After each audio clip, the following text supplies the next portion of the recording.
Bom dia a todos, meu nome é Ana Paula, eu sou gerente de conteúdo das FISPAES e do Food Connection. Para a gente hoje é um prazer ter vocês todos aqui, tantos os nossos palestrantes, que eu queria agradecer imensamente, a Carolina Seviciuk da Nestlé, Cecília Alexandre da Kraft, o Eduardo Roray da Ambev, Sérgio Pinto da BRF e o Guido Carelli, que é nosso parceiro aqui nesse evento da Infracommerce. Para a gente é muito importante estar falando hoje de transformação digital, na indústria de alimentos e bebidas especificamente, porque até 5 anos atrás a gente não ouvia esse tipo de assunto no nosso segmento, né? Estava muito focada essa questão da transformação digital nas fábricas, a gente já via algumas tecnologias acontecendo ali nas fábricas, mas bem lentamente, né? Então, quem há 4 anos atrás ouvia falar de uma impressão de bolo, hoje a gente já tem empresas imprimindo bolo, a gente já tem inteligência artificial preparando o nosso alimento, isso no Brasil, gente. Então, realmente está acontecendo uma revolução industrial no nosso segmento. E com a pandemia isso também trouxe muitas mudanças, a gente começou a entrar no e-commerce, então tem muita coisa acontecendo e esse time de peso vai poder ajudar a gente aqui a entender melhor como que a nossa indústria está preparada para isso. Antes da gente começar, de eu ir para o primeiro bloco, eu queria passar um vídeo aqui da Infracommerce, nosso parceiro, para vocês conhecerem um pouquinho mais sobre eles.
Muito bom, então vamos lá.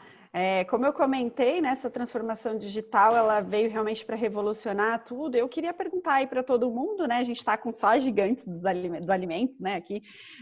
Como que vocês estão passando por essas transformações no dia a dia, né, e como essa transformação digital tem impactado os rumos, as estratégias de vocês, as perspectivas? Acho que vou começar com a Carolina, pode ser?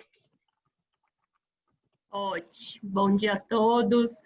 Obrigada pelo convite, Ana. É um prazer estar com vocês, com os meus colegas também, BRF, a Cecília, o Guido, o Eduardo. Bom, transformação digital na Nestlé, a gente já é uma realidade que vem se construindo há 2 anos, mais ou menos, né? E a gente fala que é uma evolução. Então, é interessante quando você falou, né? Porque antes estava muito mais dentro de fábrica, a gente tinha essa percepção, mas eu acho que era uma percepção, né? Porque quando a gente olha um pouquinho, qual é a nossa interação em termos de consumidor, porque às vezes a gente se coloca, eu sou a Carol da Nestlé, mas eu sou uma consumidora fora da Nestlé. Não, eu sou a mesma pessoa, fora e dentro, né? Então, a maneira como a gente vinha consumindo as coisas já estava mudando, já estava em movimento, né? Então, há 2 anos atrás, garanto que todo mundo aqui já pegava o aplicativo para pegar um meio de locomoção diferente, né? Então, enfim, isso já mostrava um pouco desse movimento. E um dos nossos colegas aqui falou no backstage, né, que, enfim, não existe mais uma pessoa de tecnologia ou não de tecnologia, né? Porque a tecnologia, na verdade, ela é um enabler para o que está acontecendo hoje. Enfim, a transformação digital na Nestlé, ela realmente vem acontecendo, tá? Ela é uma evolução de uma área de inovação, tá? Então, há 5 anos atrás, eu montei uma área de inovação dentro da Nestlé. Era uma área de inovação muito focada em produto, tá? E há 2 anos atrás, a gente entendeu que a gente precisava dar um salto quântico, né?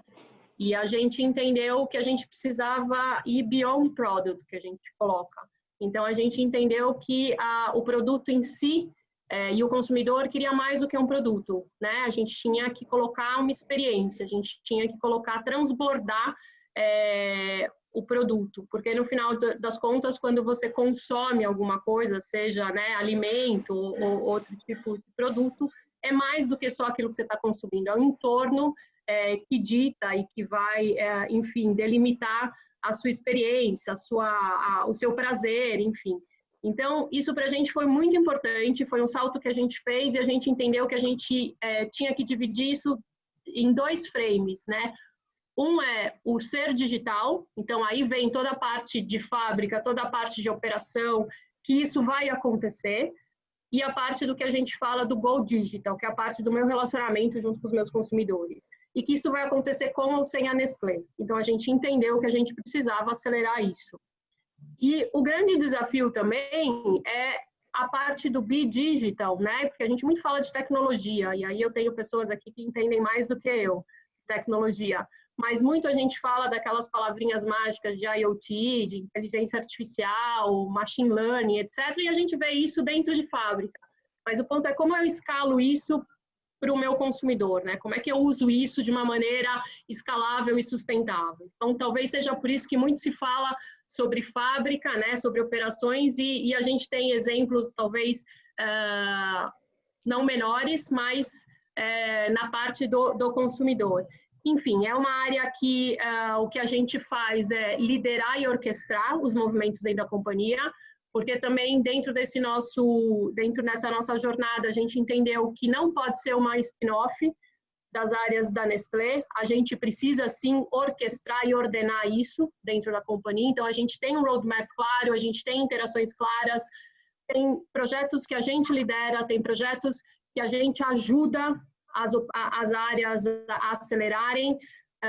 E aqui eu estou falando de algumas áreas, né? Hoje eu cuido de IT, então tem, como o Eduardo falou, a gente tem o enabler forte de tecnologia e ele é um meio, ele não é um fim, então a gente tem IT dentro dessa área, a gente tem inovação, pensando mais do que produto, a gente tem vendas digitais, então realmente como que eu vou fazer com que o meu produto chegue na casa do meu consumidor e a experiência que ele vai ter, e a gente tem uma área de dados, que é a área mais nova da companhia, né? Então, a área de transformação digital vem evoluindo a passos muito largos, né? E muito rápido. E nesses últimos 4 meses, vocês podem imaginar o quão rápido a gente andou, né? E o que eu falo que se há 4 meses atrás a gente tinha que explicar ou minimamente investir um pouco mais de tempo no que era uma metodologia agile, o que era um squad, hoje a gente não precisa mais, porque a organização inteira já entendeu e vem trabalhando de uma maneira muito mais colaborativa e integrada. Então, na verdade, essa situação que a gente está vivendo foi extremamente, só acelerou o movimento de transformação digital dentro da companhia. E o que eu acho importante dizer é que o que é transformação digital para a Nestlé não necessariamente pode ser para as empresas que a gente tem aqui presente no painel, né? Porque cada uma tem uma realidade, cada uma está dentro de um contexto. Então, quando me perguntam, como é que você montou a área de transformação digital? Eu falo que não tem um playbook mesmo. Porque primeiro você entende a sua situação, você faz o roadmap para a sua empresa, entende o consumidor, como relacionar com a sua marca, quais são seus propósitos e valores, e aí a partir disso a gente, né, endereça essa área. E o legal que a gente percebe também, Carolina, é que a Nestlé tem essa área bem definida, né? Você como a head aí dessa área, isso também facilita um pouco, né? Essa visualização do que é a transformação digital hoje, Sim. né? Sem sombra de dúvida, facilita. Sim, eu queria passar então para a Ambev, que é uma empresa super inovadora do nosso segmento. Tudo que tem de novo acontece aí sempre na Ambev, né? Uma empresa jovem, a gente tá vendo aí o Eduardo super jovem, vice-presidente de tecnologia, né? Então, a Ambev também tem muito para colaborar aí com o nosso painel, falando um pouquinho dessa questão da transformação digital. Claro. Bom dia, gente, primeiramente. Acho que muito diferente um pouco diferente da Nestlé, a gente não tem uma área, né, de transformação digital, a gente acaba meio que pulverizando isso em várias partes da empresa, né? Porque acho que a gente mapeou que obviamente todo mundo já sabe, né, mas o consumidor ele mudou muito, né, nos últimos 5, 2, 3 anos. O consumidor está muito mais conectado. Hoje, mais incrível que pareça, a gente faz muito mais compras, a gente utiliza muito mais a rede social, muito pelo telefone, por isso daqui, né, isso aqui virou nosso principal canal, até mais do que o computador, né? E 10 anos atrás isso era inimaginável. né? E hoje, obviamente, o consumidor busca muito mais marcas com propósito, que fazem diferença na sociedade, né? Então, dentro da Ambev, a gente vê essa transformação ela acontecendo em vários lugares da companhia, né? Primeiro, na parte de gente, né? Na parte de RH, é uma mudança de mentalidade muito grande, né? A gente estava acostumado muito a estruturas hierárquicas super bem definidas, né? Então, como é que você cria esses squads mais ágeis, uma mentalidade diferente, você ter não aqueles objetivos fixos, mas objetivos que podem, né, mudar ao longo do ano, porque o consumidor vai mudando ao longo do ano e você tem que se adaptar àquela mudança, né? E aí, a parte da agenda de transformação digital, ela está muito distribuída em cada uma das áreas de negócios, né? A gente tem, obviamente, uma área que tenta falar diretamente com o consumidor, a gente tem a área de vendas, que acaba falando com os pontos de vendas, que a gente está modernizando o nosso relacionamento com eles, também através de muita tecnologia, a própria questão das cervejarias, que a gente já falou um pouco, né? Como que a gente traz mais automação, mais inteligência. Antigamente a gente funcionava muito no modelo de eficiência, né? Conseguiu produzir mais de um custo menor.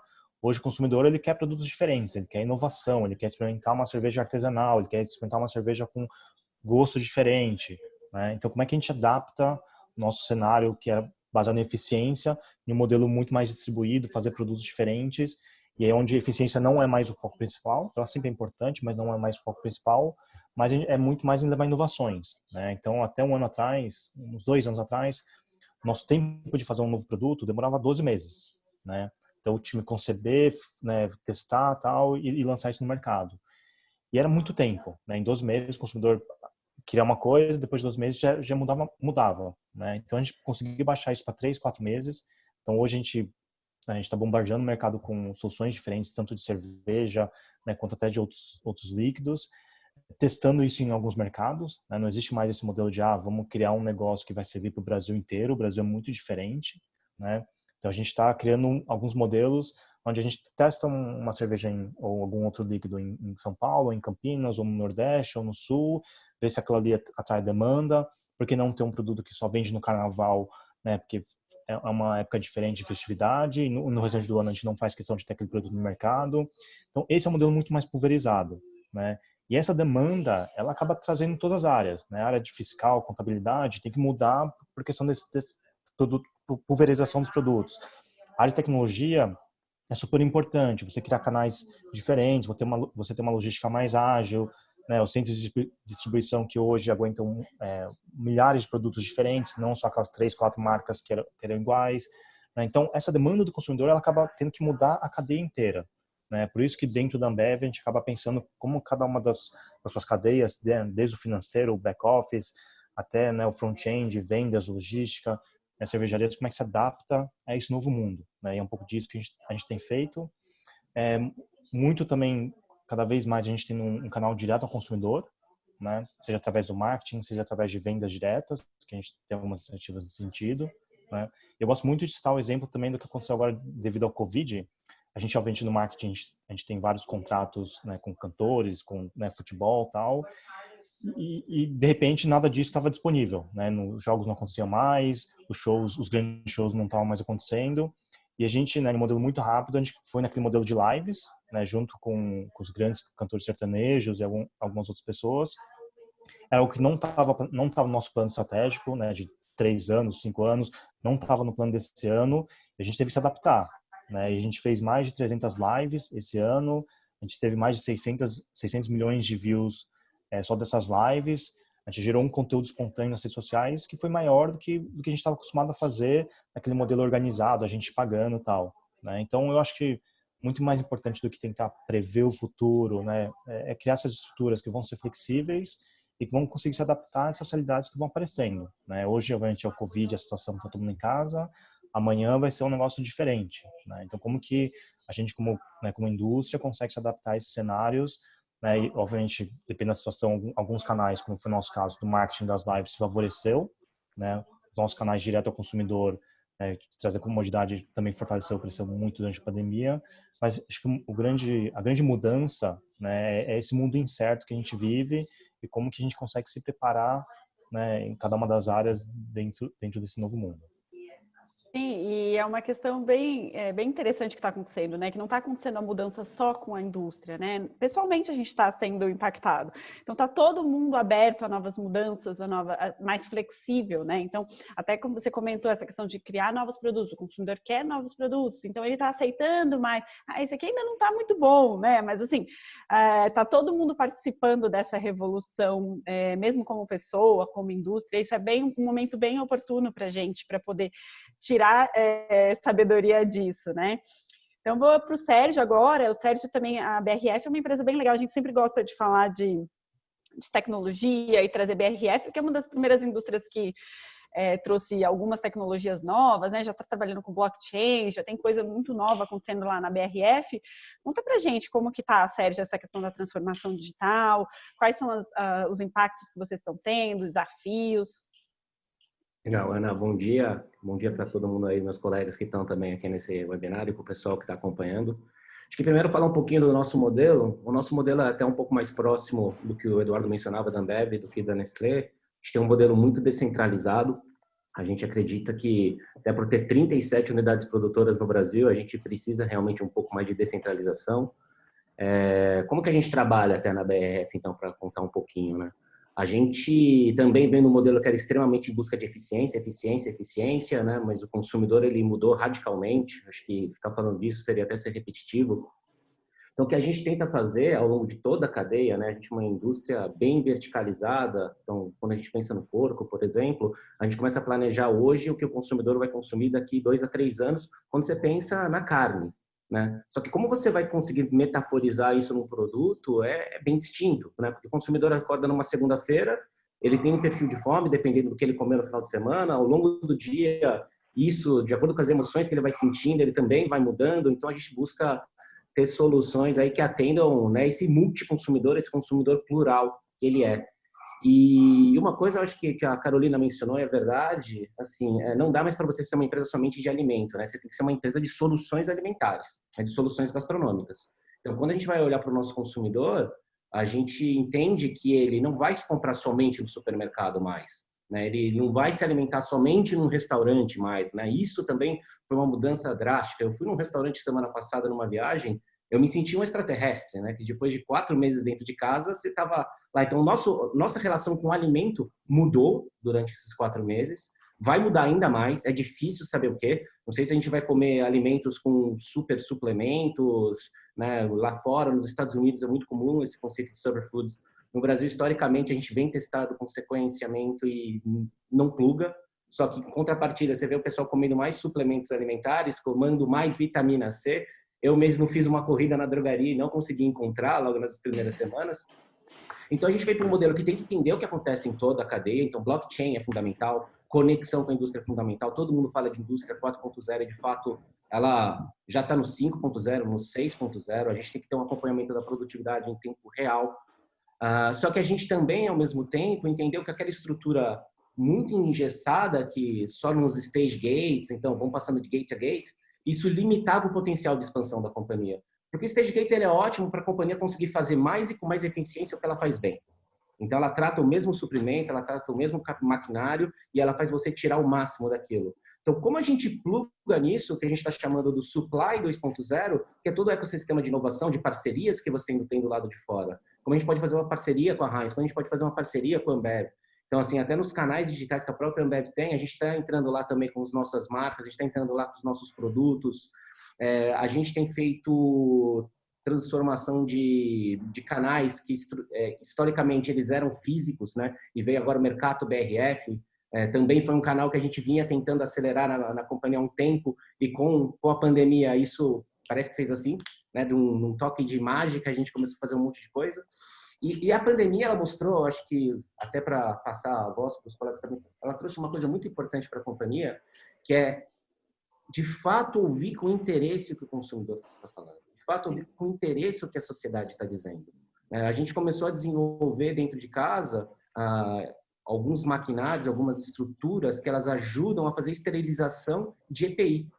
Então, quando você imaginaria que a BRF ia trabalhar, sabe, em EPIs, quando você imaginaria que a BRF, de uma hora para outra, ela ia ter transformado o mercado e conseguir mandar para casa a partir dos seus centros de distribuição, que foram feitos com docas para abastecer grandes caminhões e de uma hora para outra você conseguir colocar isso dentro de uma motinho em caráter extremamente rápido, ágil e conseguir entregar no mesmo dia para o consumidor, né? Então, acho que esse interesse genuíno pelo que está acontecendo na sociedade e esse conhecimento, né, que a gente tem que agir numa velocidade extremamente rápida para não perder, eventualmente, até a própria vida, isso colocou a companhia num estado cultural, até de transformação e inovação, que eu acho que vai trazer legados muito positivos para a gente, né? A gente não precisa mais vender projetos. Agora, o que a gente tem que levar para eles são pilotos que têm que ganhar escala, né? E isso a gente tem que transformar mesmo dentro da companhia e fazer de uma forma que todas as áreas se sintam, né, assim, não somente preparadas,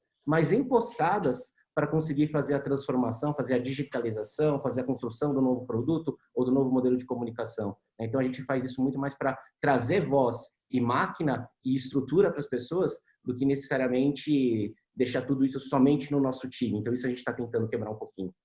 Que legal. E essa agilidade é uma coisa que veio para ficar, né? A gente, apesar de essas empresas grandes já tinham, eram mais engessadas, né? Então, esse salto que deu, assim, de um dia para o outro é uma coisa que vocês acreditam que veio para ficar, todo mundo? Exato. Com certeza. E a gente, como você estava, acho que foi a Carolina comentou no começo, que realmente a transformação digital vai acontecer de uma forma diferente em cada indústria, né? Isso que a gente quer passar aqui também. E é o caso da Kraft, né? A gente estava comentando aqui no background que a Kraft é uma empresa gigantesca, mas que no Brasil está começando agora nesse processo, né? Então conta pra gente, Cecília, como que tá o processo de vocês? Você já tem coisas desenvolvidas? Como que tá? Antes de tudo, Ana Paula, obrigada pelo convite. Muito feliz de estar aqui com parceiros. Já trabalhei em duas das empresas daqui, a Ambev, lá no início da carreira, e na BRF recentemente. Então, o Sérgio é um grande parceiro, né? E a Carol, o mundo é tão pequeno, temos uma amiga em comum. E o Guido, a gente já está falando de negócio em breve, né, Guido? Então, assim, acho que esse painel tem uma coisa assim que conecta todo mundo. Enfim, o que acontece, né? Diferentemente da BRF ou da Nestlé ou mesmo da Ambev, que tem o seu próprio marketplace, a gente não tem, mas a gente tem trabalhado muito com parceiros. E isso não é só quando a gente olha um olhar para o consumidor, realmente para venda, para transformação. O que a gente começou desde o final do ano passado e que realmente acelerou ao longo desse ano foi o nosso processo de digitalização olhando toda a nossa empresa.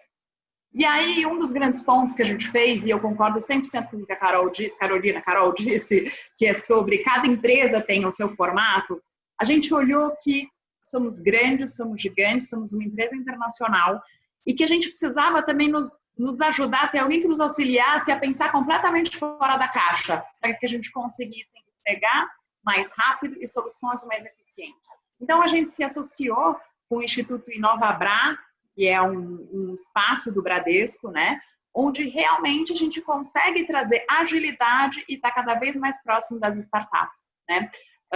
A gente listou o ano passado vários projetos para a gente digitalizar a companhia e todos que eles estavam ligados diretamente à nossa estratégia. Então, passou não só pelo marketing, mas pela área de TI, people, comercial, que a gente agilizou cada vez mais agora, né, durante a pandemia, trade, procurement, o legal, enfim, finanças. A gente olhou e mapeou tudo que a gente poderia fazer para digitalizar a companhia, mas sempre no sentido de que a digitalização a gente conseguisse melhorar os nossos recursos, trazer mais agilidade e que o capital humano tivesse mais tempo ainda para poder trabalhar no que realmente gerasse valor. Eu acho que isso é fundamental. A digitalização, ela vem para nos auxiliar, mas que o capital humano consiga, e ele é extremamente importante, gerar cada vez mais valor. E recentemente até a gente fechou um projeto com uma startup, para um projeto de procurement, onde a gente ficava cerca de 15 dias, mais ou menos, em função de todos os processos que a gente tem dentro da empresa, avaliando aquele fornecedor, se a gente iria trabalhar com ele, se a gente daria crédito ou não. Era um processo que tomava muito tempo.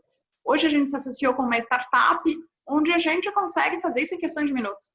Então, o time de procurement hoje tem muito mais tempo para trabalhar em outros projetos do que efetivamente passar com isso. Então, vem realmente para trazer agilidade, com que a gente agregue mais valor no nosso dia, engaje mais as pessoas, né? Porque esses processos, às vezes, são trazer a melhor solução para o consumidor no final, né?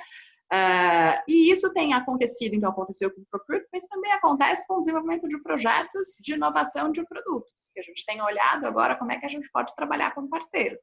E é o que a gente chama desse programa que a gente criou, que é o Open Innovation, né?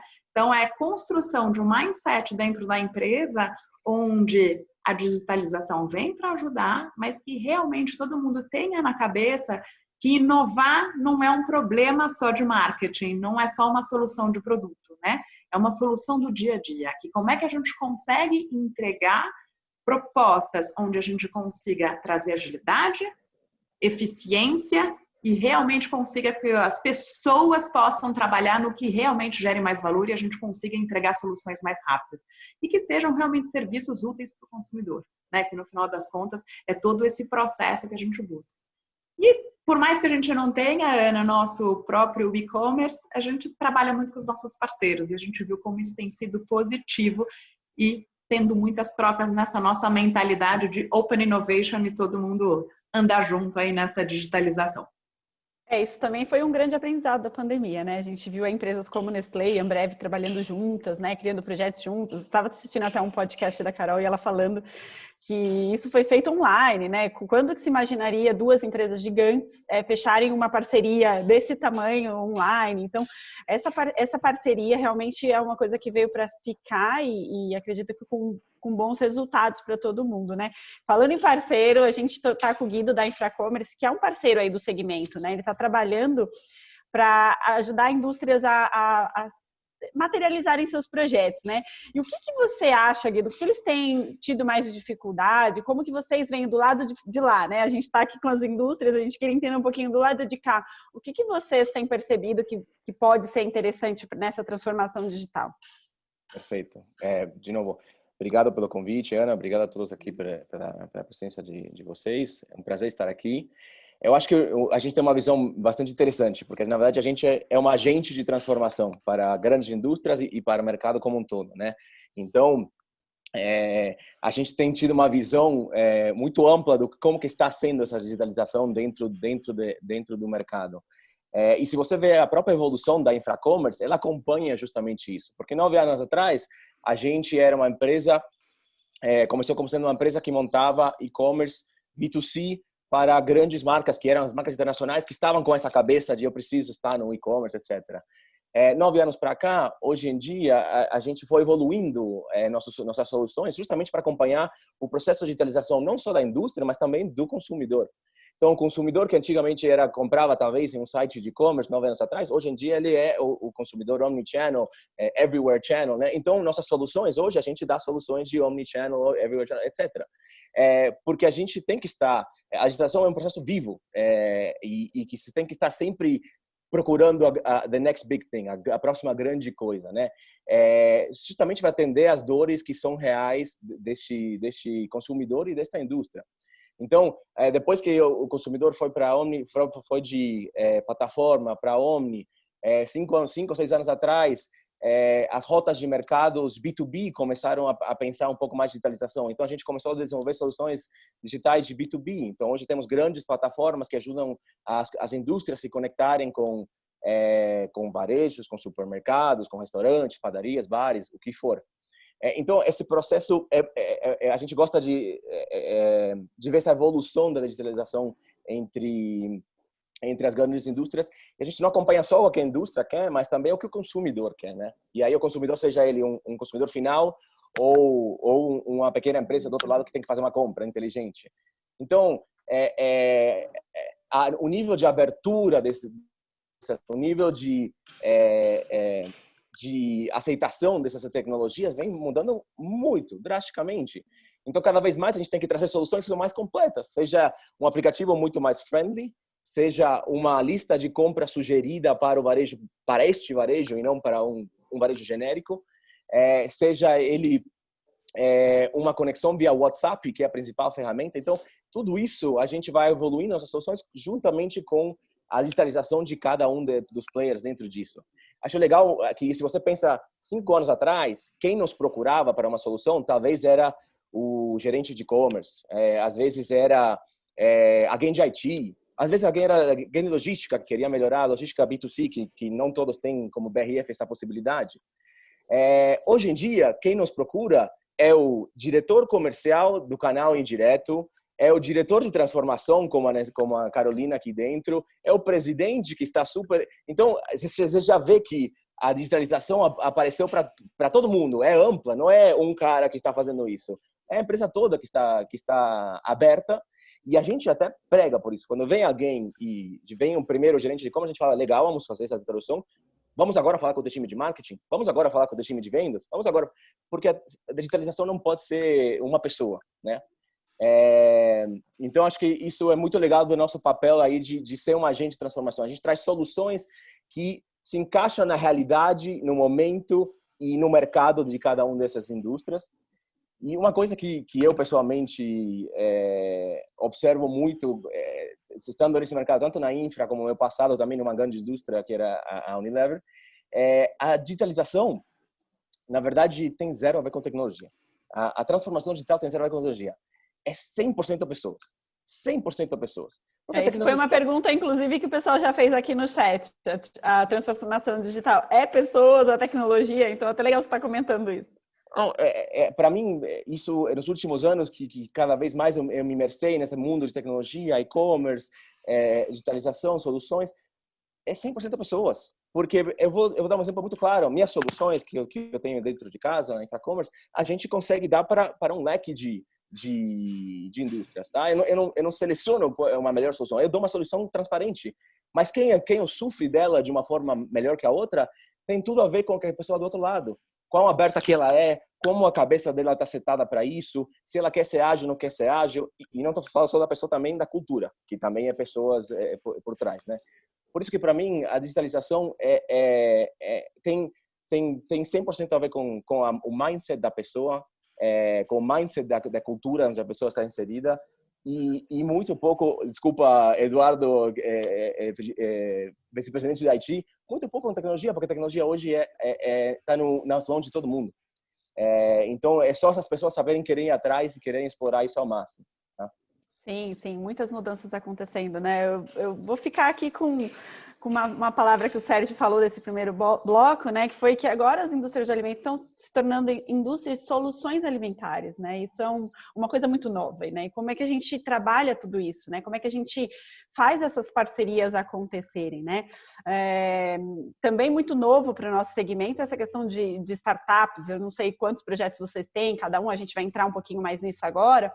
Mas eu queria entender um pouquinho como que vocês estão trabalhando essas parcerias, principalmente com as startups, né, que têm dado essa agilidade para indústrias tão grandes como vocês, né?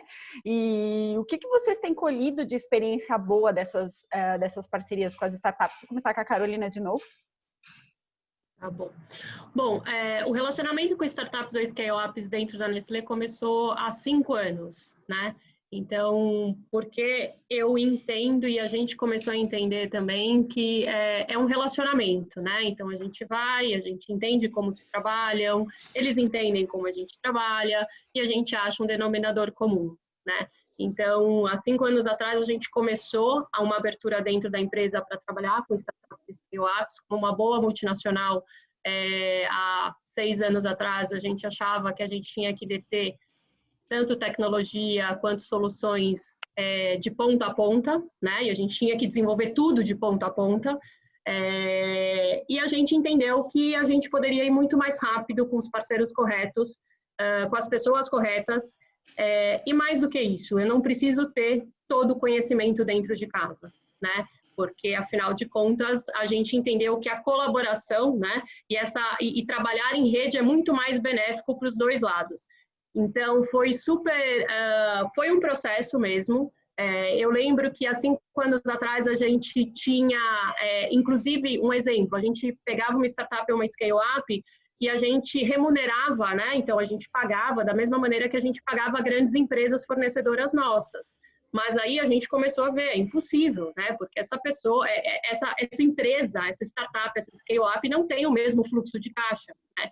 Então, como é que eu vou entrar dentro da minha área de compras e falar que eu não posso pagar, né, no tempo padrão? Então, foi super bacana, porque a gente teve, inclusive, que colocar 2 pessoas de supply para fazer uma missão dentro da área de inovação há 5 anos atrás, para eles entenderem como essas empresas trabalhavam, qual era o principal ponto de inflexão na hora que a gente estava negociando, né? A gente sabe que grandes empresas também funcionam, puxa, eu preciso chamar 3 empresas para fazer algum projeto, né? E a gente vê qual é a melhor solução. E a gente começou a questionar, não é sobre o custo, e sim sobre o capital humano. E como é que eu remunero esse capital humano durante todo esse processo? Porque, mais uma vez, eu concordo com o Guido, é sobre pessoas, né? E como a gente tira o melhor dessas pessoas dentro desses projetos, né? Sabendo aonde a gente quer chegar em conjunto. Então, há 5 anos atrás, a gente começou esse relacionamento com essas startups e scale-ups. Tá incrível isso agora. A gente realmente, hoje, a gente tem startups trabalhando, inclusive, na nossa área de jurídico, né? Então, o exemplo que eu dei no podcast foi realmente, começou com uma startup, né? Hoje ela já é uma empresa, de assinatura de contrato eletrônico. Então, você imagina que o meu jurídico foi lá e falou, ok, eu vou pegar essa empresa de assinatura de contrato eletrônico. Foi assim que a gente conseguiu assinar o contrato com a Ambev, no Apoio um Restaurante. E também a gente começou a entender o quão importante é esse ecossistema, né? Porque, afinal de contas, trabalhar com startups e scale-ups é estar no meio e pedir permissão para a gente estar no pulso do que está acontecendo, seja em food tech, no ecossistema de food tech que é tão importante para a gente, seja no ecossistema de health tech. Então, esse relacionamento é muito importante, mas tem que ser via de mão dupla, porque não é só sobre a gente tirar, é sobre a gente dar também. Então, a gente tem há 3 anos uma parceria bem importante com a Endeavor. Esse ano a gente lança aí a 3ª vez que a gente está apoiando a linha de alimentos e bebidas, além de tecnologia também. Então, esse ano a gente tem 2 iniciativas com a Endeavor. O ano passado também foi reconhecido pela 100 Startups, uma das melhores empresas para se relacionar, né, dentro desse meio. A gente acabou também de participar e a gente está com uma seleção, com uma chamada com eles, inclusive por conta da pandemia também, entre soluções de tecnologia.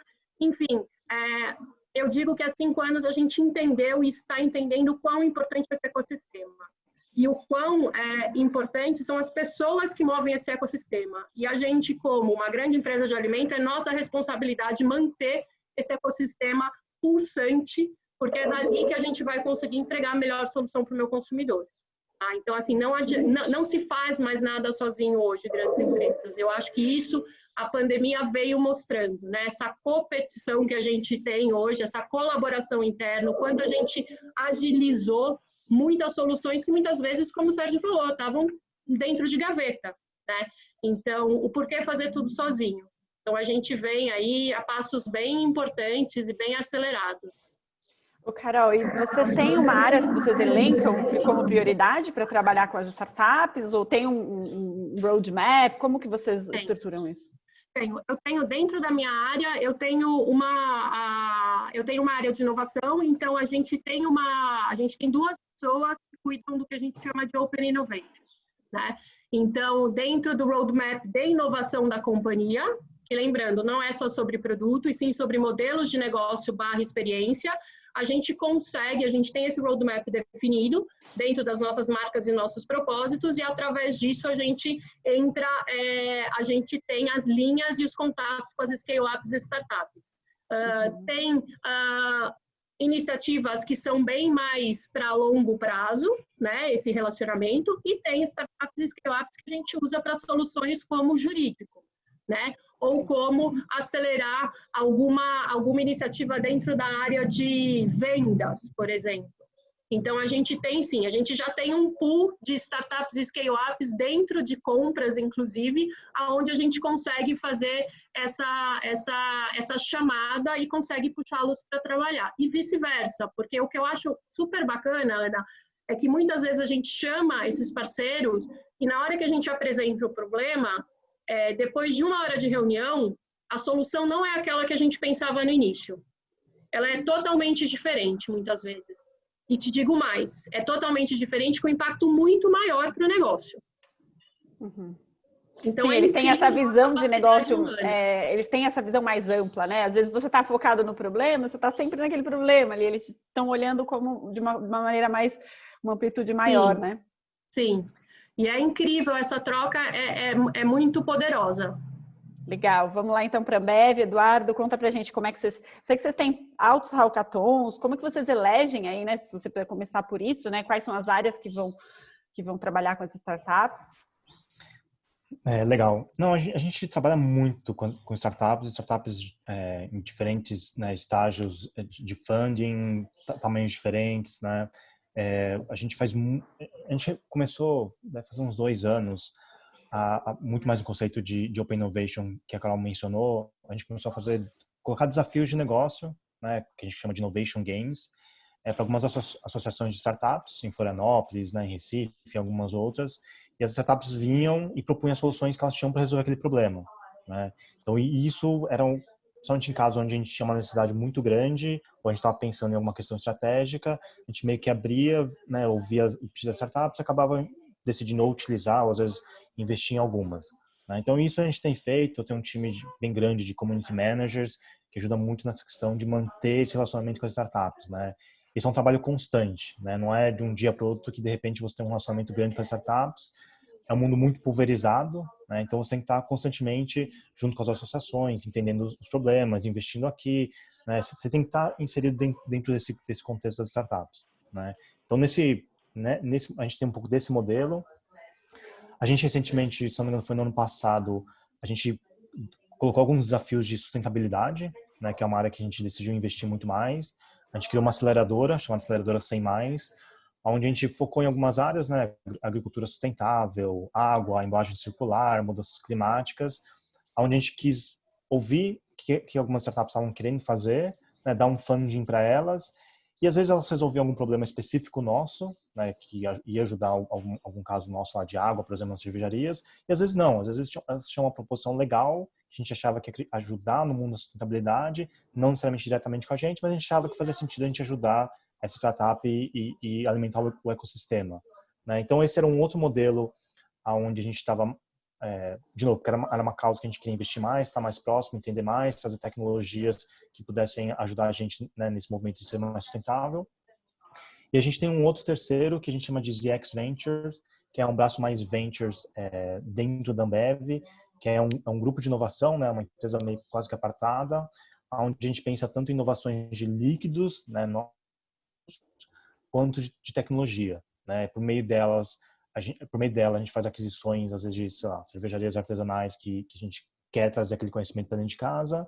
E às vezes a gente também cria um modelo de incubação interno, né? Então a gente, por exemplo, o nosso Zé Delivery, que é o app onde você consegue comprar cerveja gelada e consegue entregar em até 1 hora, ele está nesse modelo, né? Ele tem um grupo lá de 2, 3 founders, né? Eles são independentes, eles fazem parte do grupo Ambev, mas eles são independentes, eles tocam o dia a dia deles, né? Tem um board que é composto por alguns executivos da Ambev mais para garantir que está indo certo, dar uma direção estratégica, mas o grupo decide o dia a dia, né? E esse é um modelo que acabou dando muito certo, né? O Zé Delivery, assim, obviamente por conta da pandemia, em um mês a gente vendeu mais, né, do que a gente vendeu no ano passado inteiro, né? Então tem um pouco desse espaço, né, onde alguém tem uma ideia interna, a gente decide apostar, né, deixa ali o pessoal, né, investigando aquela ideia, colocando a solução no mercado, né, longe do restante, né, da companhia. O restante da companhia acaba sendo muito ansioso, né? Eles querem ver crescimento, quer ver o P&L, quando que vai vender mais do que uma certa categoria.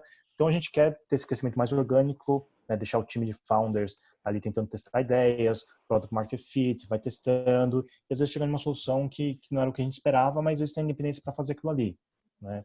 Então, um pouco desses modelos que a gente fez aquisições também, né? Então, acho que 2 anos atrás a gente adquiriu a Menu.com, que era uma mistura de B2B, atacadista com marketplace, principalmente para os pontos de vendas, que era uma área que a gente queria entrar, a gente queria ter conhecimento, a gente conhecia pouco, né?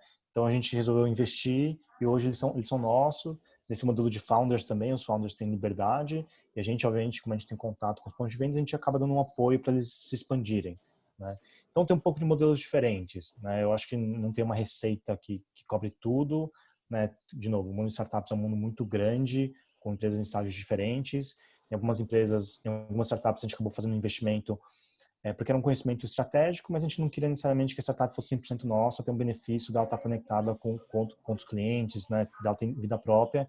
Então a gente faz um investimento, né, ganha um equity X%, e obviamente a gente utiliza as soluções deles internamente e aprende muito com esses founders também, né, porque eles têm um conhecimento muito específico, às vezes é uma solução, né, que eles estão há 10 anos trabalhando naquela solução e faz sentido a gente estar próximo deles, mas não necessariamente a gente quer ser o dono daquela empresa, né? Então eu acho que tem modelos diferentes aí para dependendo do problema que a gente quer tentar solucionar. Que legal. Sérgio, como grandes indústrias, né, vocês trabalham aí com os grandes players também. O que vocês têm percebido de diferença de ganhos aí com as startups, né? O que eles trazem de diferente dos grandes fornecedores aí do mercado?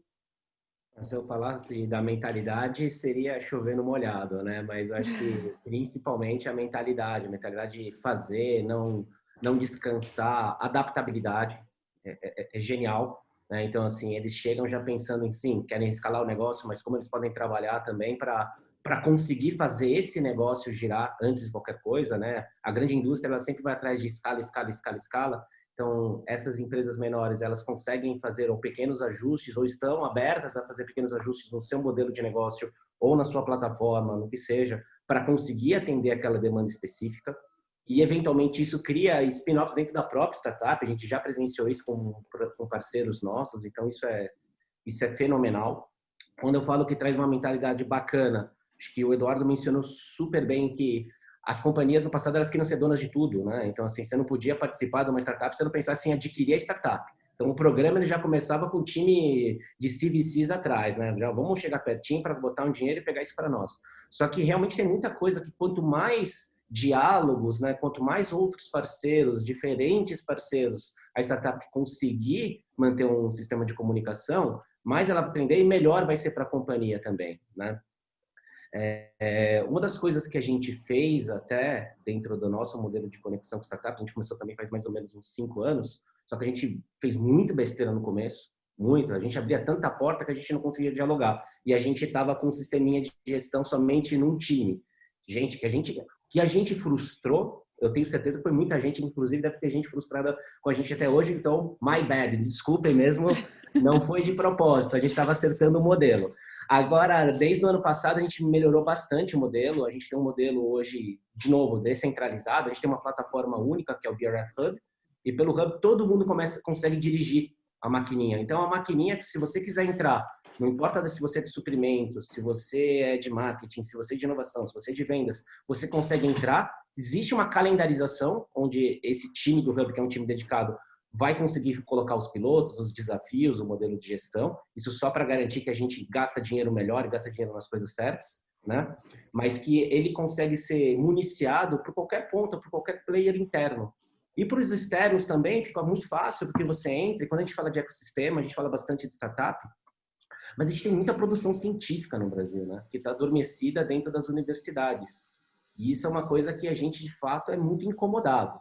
Se a gente olhar para a China, né, que hoje é um grande epicentro de transformação no mundo, 80% dos cientistas estão no setor privado. No Brasil, ao contrário, 80% dos cientistas estão no setor público, né? Então, a ciência profunda, né, a Deep Science, ela está lá.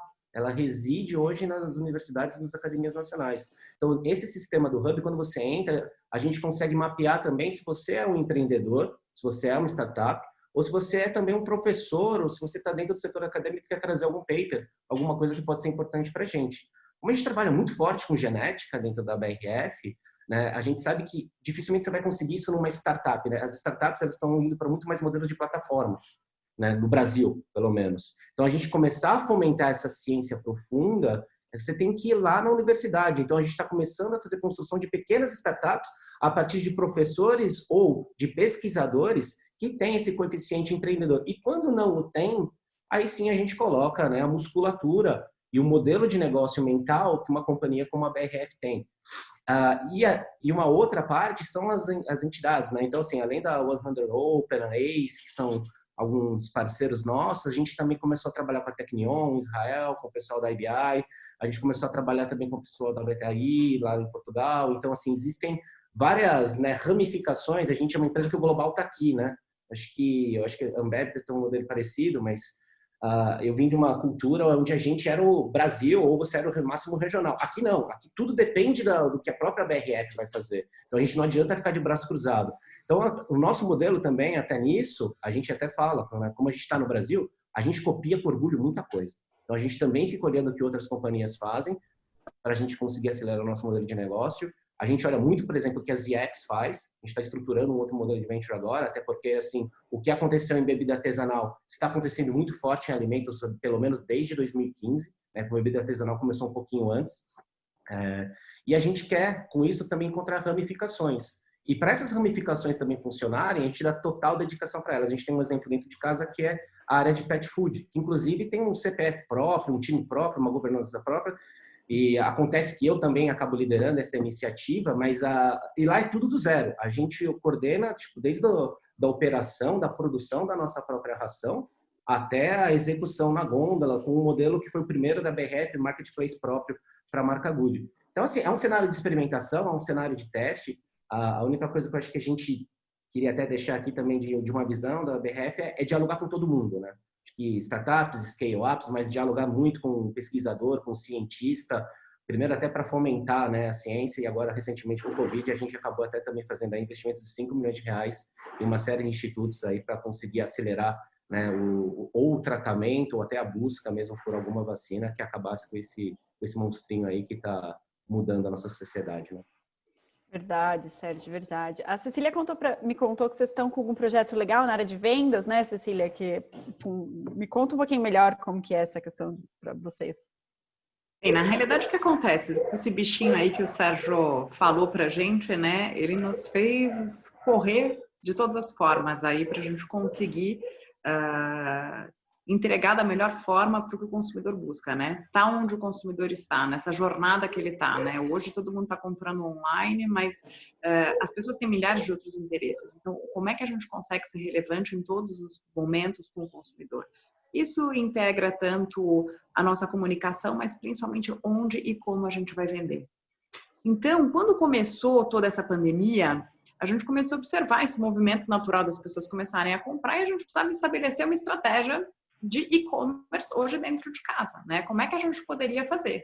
Sendo que a gente não tinha o nosso Zé Delivery, como a Ambev tem, ou o Mercato em Casa, que a BRF estava lá e aí desenvolveu rapidamente. Como é que a gente poderia fazer nós dentro de casa? Então, a gente olhou e viu que a gente tinha algumas frentes para tomar. Primeiro, definir qual é o caminho estratégico que a gente quer e aonde a gente vai atuar.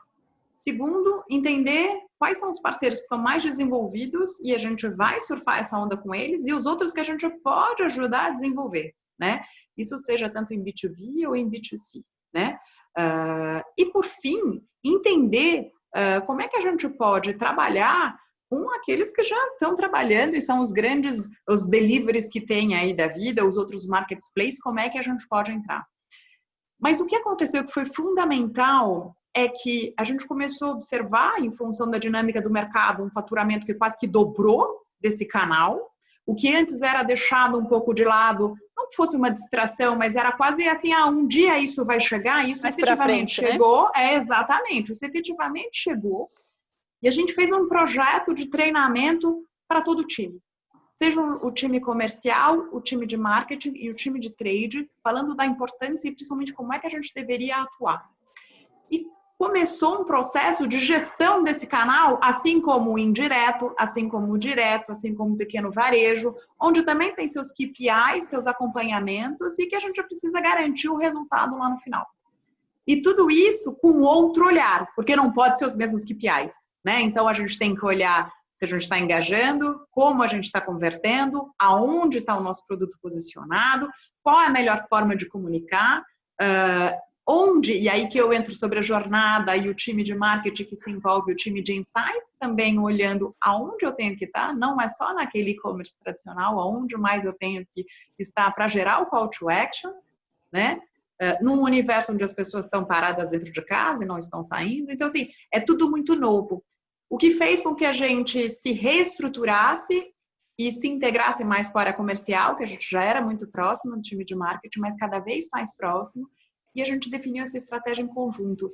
E aí agora, Ana, não para agora, né? A gente olha lá para frente já, né? Porque a gente já sabe que o segundo semestre, eu não sei quando a gente vai sair de casa, né? Mas uma coisa é certa, a gente vai continuar comprando online, né? Exato. A gente vai continuar com essa facilidade. E o que vai ser? Que tipo de experiência a gente tem que gerar? Acho que a Carol falou muito no início sobre trazer experiências, né? Que tipo de experiência eu tenho que trazer? Como é que eu consigo conectar?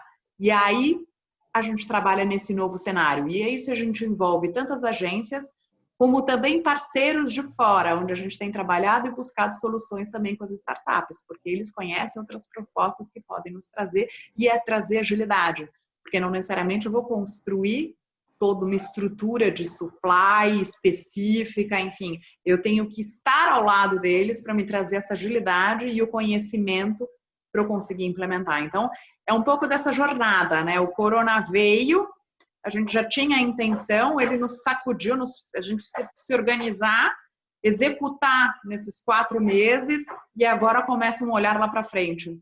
E o que é muito interessante, que vocês estavam comentando sobre empresas globais, né? O Sérgio falou, a BRF é uma gigante, mas brasileira, a gente é uma gigante de fora, né? Americana, mas o Brasil tem um poder muito grande dentro, e um olhar dentro da Kraft Heinz Company como sendo praticamente um hub de inovação.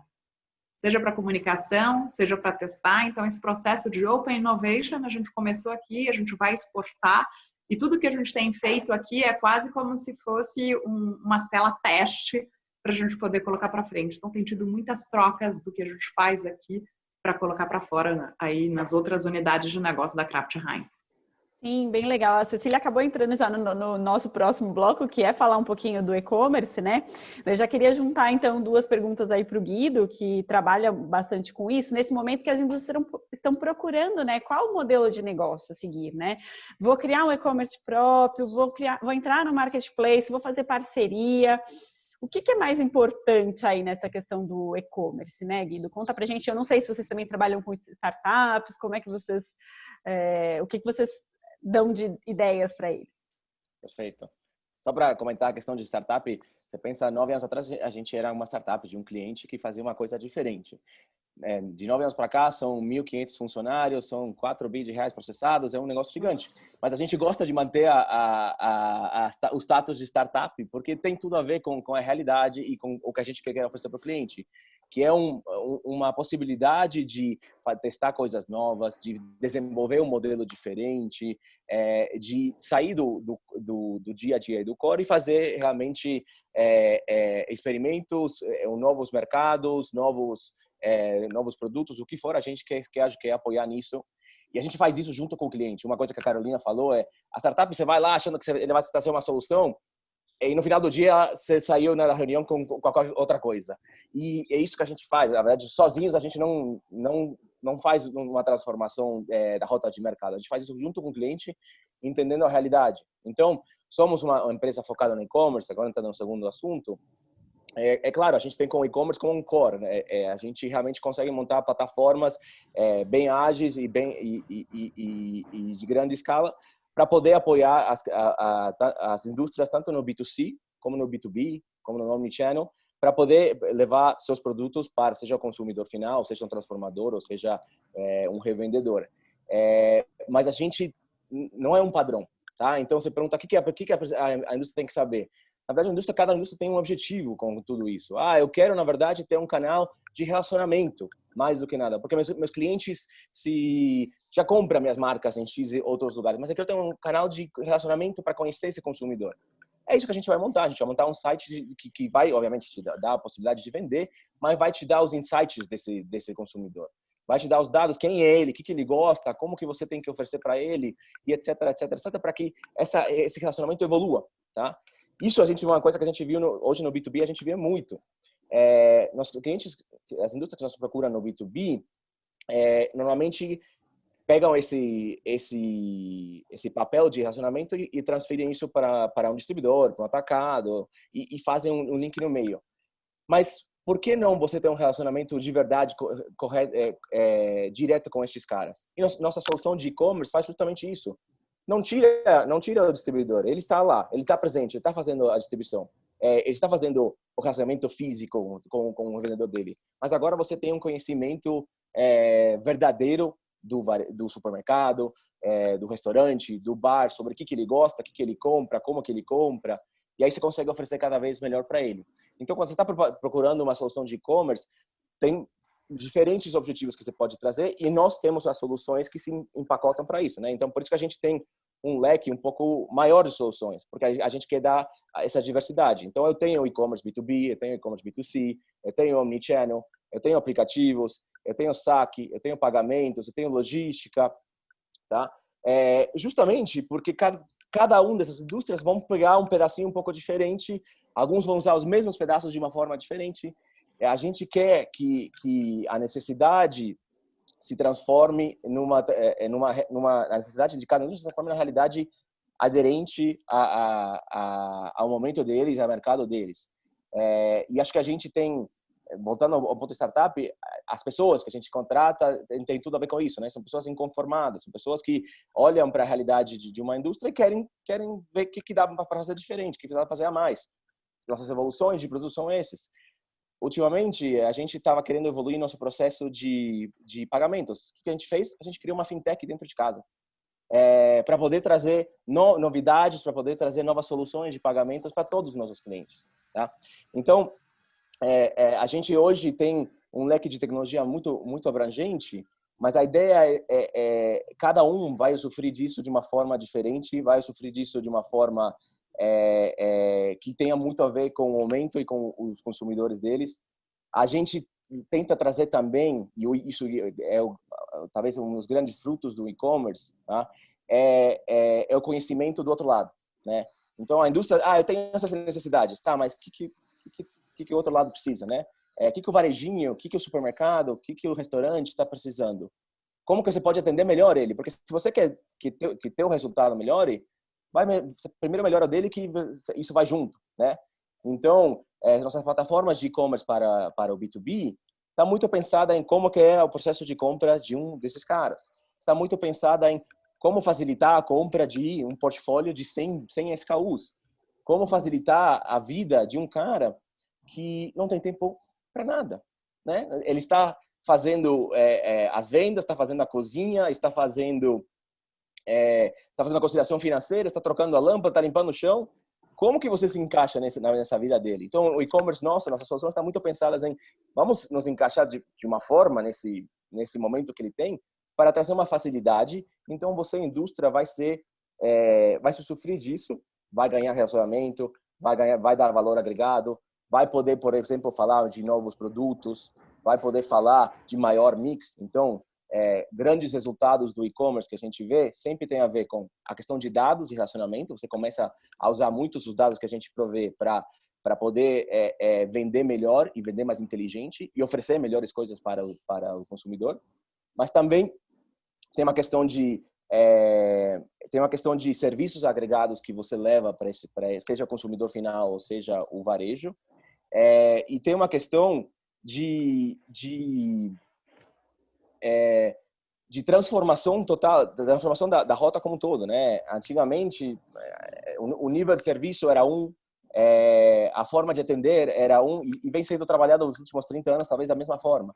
Agora, com o e-commerce, você realmente começa a medir, começa a evoluir, você tem os dados para realmente fazer essa transformação de uma forma clara. Então,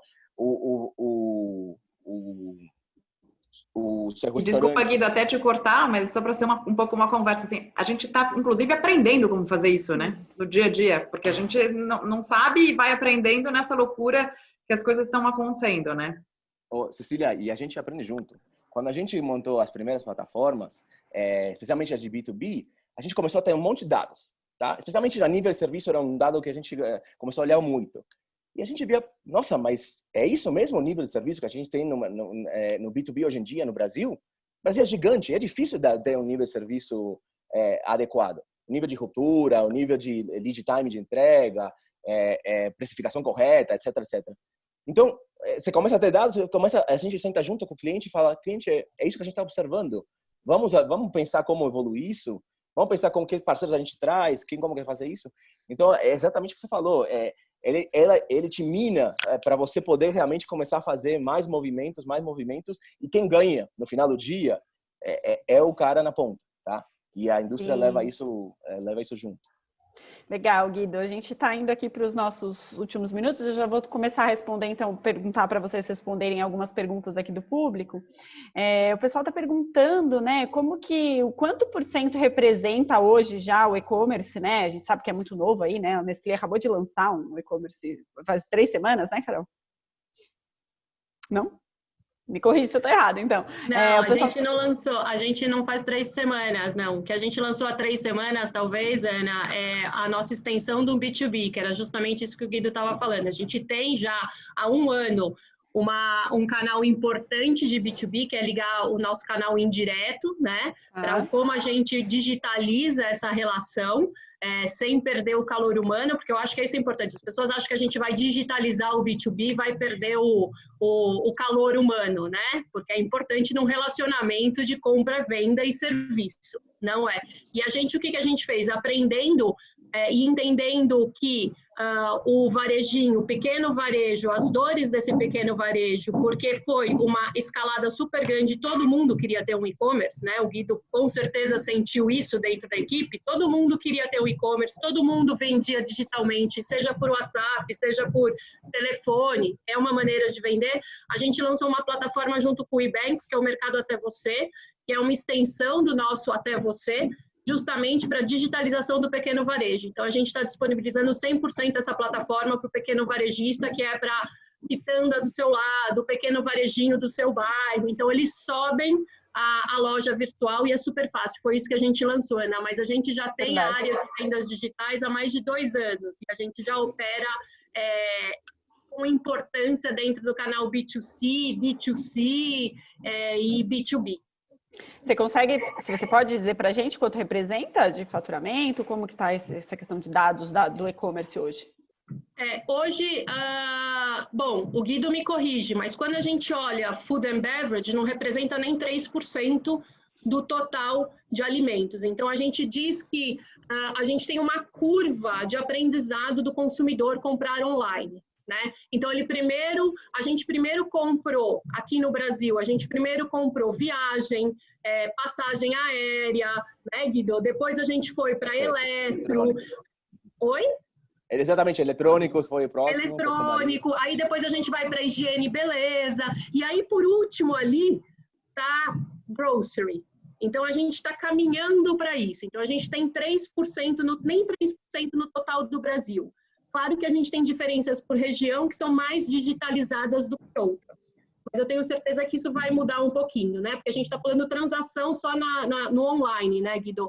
Mas, a Nestlé, eu posso te dizer, a gente está em quiet period agora, então eu não posso dizer números aqui, mas a gente já tem double digit aí dentro do nosso faturamento, dentro do canal online. Ou seja, a gente está acima da média de F&B no Brasil. Que legal. O Eduardo até já comentou para a gente um pouquinho, né, Eduardo, que vocês tiveram um super salto aí com o e-commerce durante a pandemia, né? O que vocês tiram de lição? Conseguiram aprender coisas novas durante a pandemia sobre e-commerce? Não, tem muita coisa que está acontecendo, né? Não sei se já aconteceu, está muito próximo de acontecer.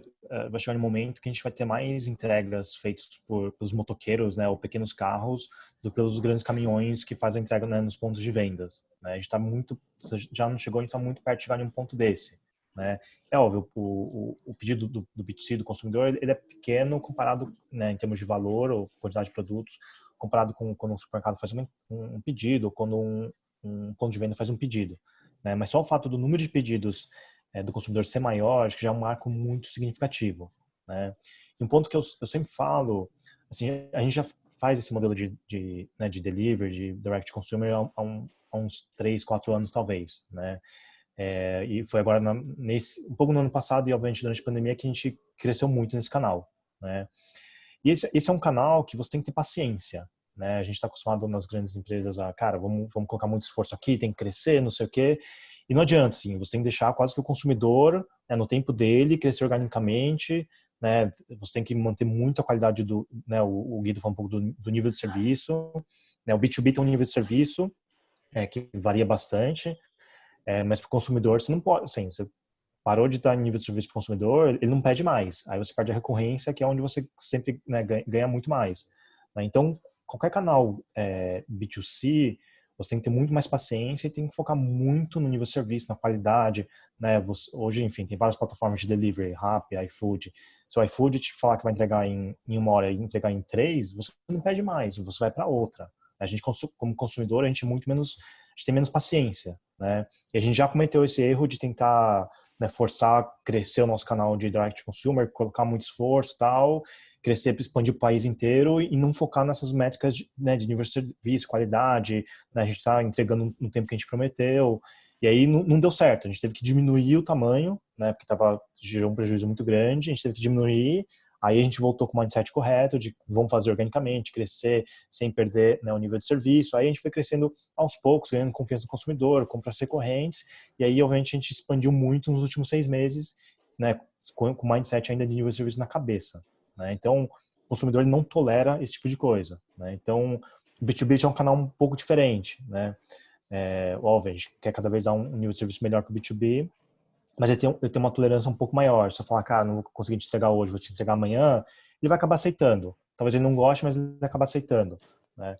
Então, de novo, eu acho que o nível de serviço é super importante, o consumidor ele é crucial, a gente tem que respeitar o tempo dele, né, a inovação ao tempo dele, ele tem que puxar a demanda e não a gente empurrar, né? E o B2B tem que continuar com esse foco constante de uma comunicação melhor, né? Hoje, às vezes, a gente faz uma entrega, o cara não sabe quando que ele vai receber, então, através de um aplicativo B2B, a gente começa a informar ele, aí a gente começa a igualar o nível de serviço do B2B muito mais parecido com o B2C, né? Muito bom, Eduardo. Sérgio, o que você pode contar pra gente aí de e-commerce? Bom, a primeira coisa que eu queria dizer para o Celso Barbosa aqui, que ele está pedindo fatias mais fininhas de presunto e mortadela, pode deixar que a gente vai fazer, tá? Também eu prefiro fatia mais fininha, fica muito mais gostoso. Mas deixa muito eu falar. Bom, tá ouvindo o cliente aqui no webinar, né? Muito bom. Pedindo fatia fininha é consumidor, porque ele falou até a submarca, então conhece mesmo. Olha, acho que assim, acho que o Eduardo resumiu bem, assim, é bem diferente o nível de serviço, né, que você tem que ofertar, dependendo se é B2B, se é B2C. Tem uma outra coisa que está acontecendo, até para um ponto de vista não diferente, mas adicional, é que os mercadistas também foram muito fortemente pro online, né? Então, o que a gente percebeu é que o cara estava pegando aquela foto do catálogo dos nossos produtos e jogando no site dele. Então, você mal conseguia ver o produto direito. Então, a gente também começou um processo de educação do próprio varejista nesse processo que ele teve aí de digitalização, né? Isso é muito importante, de passar os ensaios fotográficos, a melhor forma de exposição, como montar a gôndola virtual dele. A gente praticamente aí passou a virar meio que um consultor, né? Então, acho que essa parte do relacionamento também, que a Carol mencionou, puxa, tem que permanecer, só que ele muda, né? Você tem alguns outros coeficientes. Acho que também varia muito de categoria a categoria, né? O nível de importância, né, do e-commerce, né? Então, assim, tem projetos que nasceram 100% online, como o de Pet, que o e-commerce ele é extremamente representativo e deu um salto absurdo. E a gente tinha uma miopia de querer fazer somente no nosso e-commerce, por alguma razão dessa de erro de projeto mesmo, e a gente corrigiu recentemente, e assim, meio fenício, assim, onde o consumidor for, eu quero estar. Então, é multiplataforma total, assim, eu não posso perder ainda mais com ração uma chance de um contato, senão o consumidor vai para uma outra marca e depois para trazer de volta, é um parto, não acontece. Mas também já está acima da primeira casa digital, né? E crescendo muito forte. A gente está aí testando uma série de novidades direto para o consumidor. Então, inclusive, recentemente a gente botou uma pizzaria da Sadia de Pé dentro de uma Dark Kitchen. Então, a gente vai testando algumas coisas, né? E até contribuindo aí com uma pergunta que também fizeram, como assim apresentar pilotos? O que a gente está tentando trazer para o time é isso, coloca no ar, aprende alguma coisa, tira do PowerPoint, leva para o consumidor, pega toda essa jornada, toda essa trajetória, mapeia tudo. O importante é mapear tudo. E depois a gente vê como faz maior. A única coisa que a gente pode colocar de números, assim, acho que mais relevantes, é que hoje a gente praticamente investe a mesma coisa no digital do que a gente investia pro tradicional. Ainda que a curva, obviamente, esteja muito mais para o tradicional do que para o digital, porque a gente sabe bem que isso vai acontecer, né? Então, acho que, inclusive, que eu queria até fechar, é que com os investimentos voluptuosos que as grandes companhias vão fazer, a gente vai ver mais e mais digital, né? Então, assim, Então, o e-commerce realmente chegou para ficar aqui no nosso segmento, né? Então, as indústrias têm que estar preparadas aí para trabalhar com isso, né? A gente está indo, então, para os últimos 5 minutos da live finais. A gente gosta de manter o horário aqui, empresa britânica, né? Então, eu queria começar com a Cecília, se você puder dar suas palavras finais, o que vocês tiram aí desse... Vamos tentar ser um pouco sucinto. O que vocês tiram aí de tudo que a gente conversou e como que vocês podem dar uma palavra final aí para quem está nos ouvindo, que a gente está com mais de 600 pessoas até agora. Que demais. Primeiro eu fui anotando aqui, quem me viu, eu anotei um monte de coisa aí para fazer vários contatos e a gente falar depois, né? Acho que é uma troca para todo mundo, né? O que eu vejo é que é fundamental nisso do que a gente está falando é que o que o Sérgio acabou de comentar sobre vamos entender, vamos adaptar e principalmente nas grandes empresas a gente sempre tem ideia de lançar os projetos de tamanho gigantescos, né? Porque a gente tem essa megalomania. E aí também isso veio para a gente olhar que a gente precisa começar testando para não decepcionar o consumidor, que é muito do que o Eduardo falou, para a gente conseguir ter a melhor entrega, a melhor solução, né? E dentro do tamanho e a realidade de cada empresa. E o que é mais importante de tudo isso, e que a gente tem trabalhado muito dentro da empresa, e que começou com a alta liderança até, é a mentalidade, é o alinhamento de que a gente precisa trabalhar em colaboração, e essa colaboração é do lado de fora também. A gente tem que mudar a forma como a gente enxerga, o tamanho, mesmo que você tenha um roadmap que a gente definiu, mas como é que a gente pode fazer e construir isso para realmente estar dentro desse universo novo, dessa nova conversa, dessa nova forma digital de se viver, e que no fundo é para aquele cara lá, o consumidor na ponta, né? Mas que a gente esteja todo mundo alinhado como companhia nesse pensamento e crescer todo mundo junto. Enfim, obrigada, o papo foi excelente, Ana. Obrigada. Carolina, para suas palavras finais, então? Bom, primeiro eu aprendi bastante. Eu acho que é uma oportunidade não só para quem está ouvindo, mas para quem está participando do painel. É incrível, né? Porque, como eu falei, a transformação digital, ela não tem playbook. Então, você percebe as nuances, as diferenças e os recortes que cada empresa faz e como a gente encara tudo isso. Mas, para mim, o que é incrível é que em todas as falas tiveram uma em especial que foi muito comum, que é sobre pessoas e é sobre o como a gente vai mover essa agenda com base nas pessoas, né? Então, sim, algumas perguntas foram, transformação digital é sobre tecnologia? Não, eu acho que já está bem claro aqui, pelo menos consensuado nesse painel, que não, transformação digital é sobre pessoas, e a gente tem um enabler muito forte de cultura e essa mentalidade que a Cecília falou. Então, esse para mim fica e sempre pulsa em todas as conversas que a gente tem dentro da Nestlé, né? O quanto as pessoas movem essa agenda e tem que mover cada vez mais. E uma das coisas para mim que fica, e eu sempre discuto com o meu time, é que de tudo que está acontecendo hoje, de todo esse contexto que a gente está vivendo, principalmente quando a gente está falando de multicanalidade, quando a gente está falando das pessoas muito mais dentro de casa do que fora de casa, as grandes marcas como as nossas têm que pedir permissão para entrar dentro da casa das pessoas, né? E isso que é o mais importante, é uma responsabilidade imensa para a gente como marca, né? De estar cada vez mais levando o propósito, cada vez mais dentro da agenda e não mais pautando, né? E sim pedindo licença e não sendo mais protagonista. Eu acho que isso que é a grande mudança para as grandes marcas hoje dentro desse contexto que a gente está vivendo, né? Então, para mim, fica muito, eu sempre discuto com o meu time. E às vezes a gente fala, puxa, é o consumidor. Não, eu sou consumidora também. Como eu gostaria de ser tratada? Qual é a experiência que eu quero ter? Não precisa de grandes pesquisas. É só a gente se voltar para a simplicidade, para a profundidade que a gente tem como consumidora. Porque eu sou consumidora da Nestlé, consumidora da BRF, inclusive já trabalhei lá também. Enfim, como é que a gente consegue trazer essa simplicidade para ganhar essa agilidade que a gente precisa no mundo de hoje? Muito obrigada, Carolina. Eduardo, suas conclusões finais? Acho que o pessoal já falou muita coisa do que eu ia falar, mas só uma última provocação. A gente estava conversando um pouco antes de começar.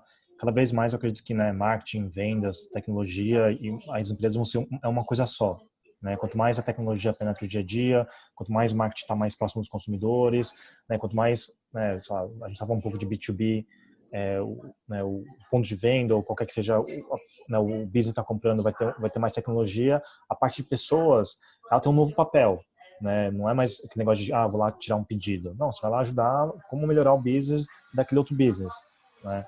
Então, esses 3 papéis no futuro vão misturar muito mais, obviamente utilizando muito mais dados, utilizando muito mais tecnologia, e é por isso que é uma transformação de pessoas, né? As pessoas têm que ter essa mentalidade de um time só, não importa se você é do time de marketing, se tem um background de tecnologia ou não.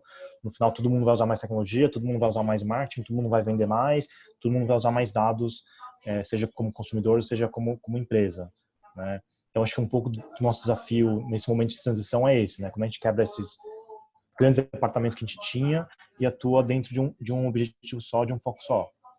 Então, de novo, a transformação, acho que todo mundo chegou em um consenso, ela é de pessoas, faz todo sentido. A tecnologia, o marketing mais rápido, né, as marcas mais humanas vão ser o apoio, né, dessas pessoas. Né? Não adianta também a gente ter esses 3 apoios, mas as pessoas não terem um mindset diferente. Né? Então, acho que essas coisas caminham juntas.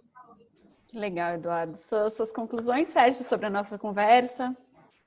Então, primeiro, obrigado, né? Desejar para todo mundo aí para um excelente final de semana, e até complementando o que o Eduardo falou, acho que o que vai ficar de principal aprendizado de tudo isso que a gente está vivendo para as empresas é elas lembrarem que elas são uma razão social, né? Elas têm uma razão social, elas têm um papel, elas têm algo para construir, elas têm algo para devolver para a sociedade. E que deveria, de fato, ficar de legado para todas elas não esquecerem esse bem que elas estão produzindo agora, né? De tentar contribuir com a sociedade, tentar contribuir com o varejista, tentar contribuir com o dono de restaurante, com o doninho de loja, contribuir com aquela pessoa que está comprando o produto, né? Como a Carol bem falou, a gente tem que realmente, de fato, agradecer, pedir permissão e sempre tentar melhorar para eles. E deixar claro como é que a gente faz, né? Que esse marketing mais humanizado vai ser fundamental. Relações mais afetivas, né? Vai ser fundamental, vai ser fundamental. E o nosso papel, né, e do meu time dentro da BRF é no futuro deixar de existir, né? Porque enquanto a gente precisar de uma área de inovação, é sinal de que as outras áreas ainda não entenderam que elas têm que se transformar o tempo inteiro. Né? Então, assim, eu desejo que no futuro eu esteja desempregado ou fazendo alguma outra coisa, porque isso é sinal que o trabalho foi bem resolvido. Obrigado, gente. Que ótimo, Sérgio. Guido, para finalizar então, suas conclusões. Essa aí foi muito boa, vai ser difícil acompanhar. Mas eu queria, de novo, agradecer a todo mundo. Para nós, que estamos, de novo, agente de transformações, é muito legal ter essas vivências, essas diversidades, porque é isso que nos fomenta, é isso que nos ajuda a continuar evoluindo. Então, obrigado a todos aqui que participaram e todos que estão na audiência. A realidade, e acho que ficou muito claro, a digitalização é um must, tá? Vai acontecer. Você querendo ou não querendo, ela vai acontecer. Tudo depende da tua capacidade de aceitar isso. E concordo com todo mundo, não tem uma fórmula, não tem um caminho correto, para cada um é um caminho, para cada um é um método, e tem que explorar, na verdade. Tem que fazer conversas como essas, tem que ir ver o que está no mercado. A gente faz muito, por exemplo, a gente vai ver em benchmarks na China, vai ver benchmarks Estados Unidos, porque a realidade é que o mundo o mundo muda muito e cada vez mais, como nos últimos tempos. Então, a ideia é você estar conectado e você estar aberto a novas realidades. A gente aqui na Infra, é justamente quando sentamos com os clientes e abrimos o nosso leque e discutimos a melhor opção para ir para frente, né? Então, se as pessoas estão alinhadas com isso, acho que a transformação vai acontecer e quem vai ganhar com tudo isso são pessoas reais, né? Seja ele um consumidor final, ou seja ele o dono do restaurante, do supermercado, do que for, né? Então, acho que esse futuro é um futuro bastante positivo nesse sentido. Sim, muito legal. Obrigada a todos. A gente agradece muito da Food Connect. A gente está levando também, a transformação não aconteceu só com vocês, com a gente também, né? Então, as nossas feiras também foram impactadas. A gente também está conversando com os nossos visitantes de uma forma diferente. E vocês fazem parte disso, né? Para a gente é muito importante entregar esse conteúdo para eles, mesmo que não seja na feira, né? Que tá muito complicado disso acontecer. E a gente tem feito isso todo diariamente no Food Connect. Estamos com 600 pessoas ainda. Acessa lá no YouTube, que a live vai ficar gravada, quem não assistiu também, pode indicar para os colegas. E muito obrigada a todos. Agradeço pela grande aula, todo mundo comentando aqui que foi muito bom, para a gente também foi muito bom. Obrigada, Cecília, por participar conosco, Carolina, sempre. Sérgio, muito obrigado, Guido e Eduardo. E até a próxima, gente. Bom dia. Obrigada. Até a próxima, bom dia. Obrigado, gente. Obrigada. Tchau, tchau, bom dia.